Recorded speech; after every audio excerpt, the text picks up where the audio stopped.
My name is Abebe Shimeles. Currently, I'm Honorary Professor at University of Cape Town, South Africa, and also Senior Advisor to the Government of Ethiopia in the Ministry of Finance.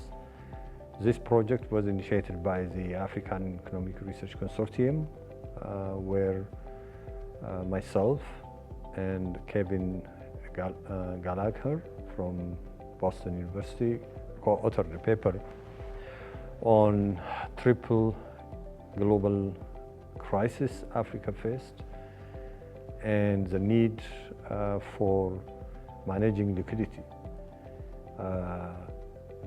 challenges African governments face today, one of which is through the reallocation, we call it, of the special drawing rights, a currency issued by the International Monetary Fund to its member countries.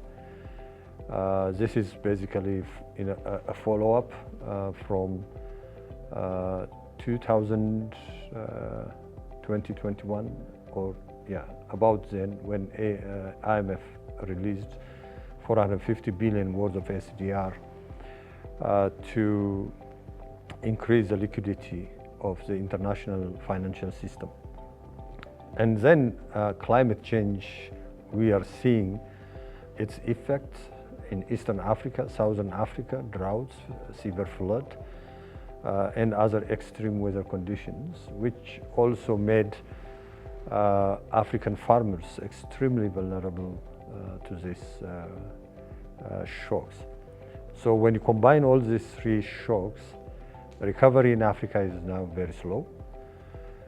Debt distress is significant. According to the IMF, now the number of countries in Africa who have defaulted on their external debt. Debt restructuring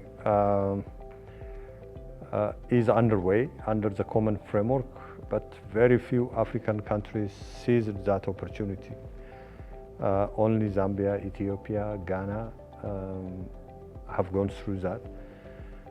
And it's a good start, but it's criticized for being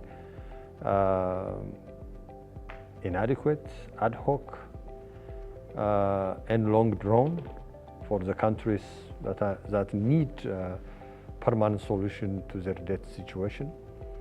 And as a result, there is a call for debt resolution that has the core objective of bringing those countries back on their feet so that they can realize their potentials without really continuing to drain their resources on debt servicing. The role of central banks in Africa is getting complicated. Their mandate is demand management, as we all know it, which is through monetary policy, exchange rate policy. But nowadays, most African countries are facing shocks beyond their control. So that creates supply side problems for which central banks are not prepared by making some forecasts about the nature of those shocks and also creating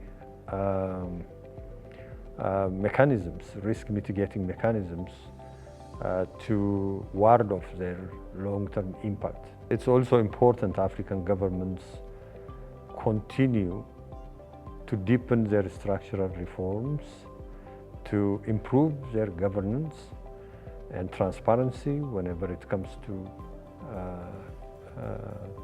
transactions they have with the external actors, and continue to be prudent when it comes to spending.